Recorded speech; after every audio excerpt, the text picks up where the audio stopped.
Karelkausas cīņā par Krievieti uzvarēja.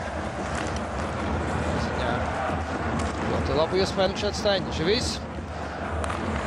Marks. Tā piespēl Lodmārks, pats metīs vārtī! Ģemijs Lodmārks, fantastisks plauktas metiens un ļoti labi arī saulaicīgi Ņiževī piespēle. Markam 5. vārti. 5. vārti, neatmērāms metiens Staņņam tur. Tiešām pārnestā nozīmē nebija ko ķert. Jā, nu redzam arī Staņņa visu redzēju. Laicīgi attapās Boģukovs. Jānospēlē ļoti uzmanīgi pretlikumā CSKA.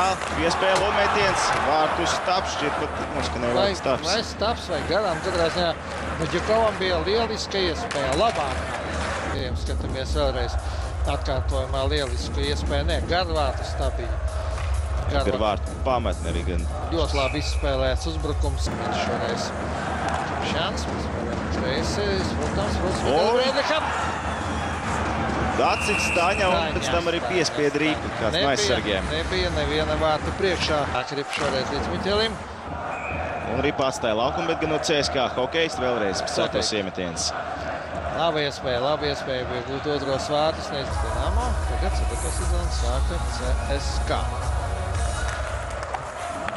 Un uzvarēja metienā CSKA. Ļoti pārliecinoši un vārtu. Diemžēl vārtu.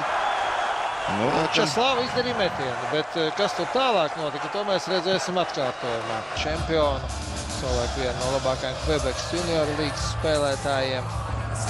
Jā, viņš mainīja Ripas lidojumu virzienu vārtu priekšā. Ļoti meistarīgi nospēlēja ar Nūju no gaisa. Nūja bija pacelta atļautā augstumā. Zem vārtu pārtikas. Jā, tā kā viss ir pareizi. Kādu pārkāpumu tur nav. Savā aizsarga pozīcijā. Spēle garvārti. Un vārtī!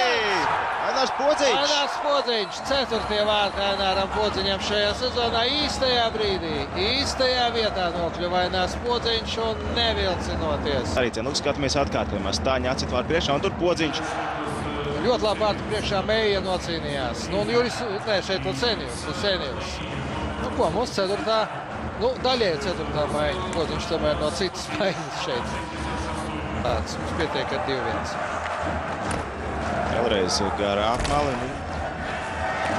Projām nonācamies beigas. Ir tagad Gans. Ir uzvara. Trešā uzvara pēc kārtas. Rīgas Dinamo. Vispirms pret Spartaks, Spartaks un tagad arī cita Maskavas komanda. Man vislabāk patika. Tik izcili pārliecinoši aizvadīts pēdējās 3 minūtes.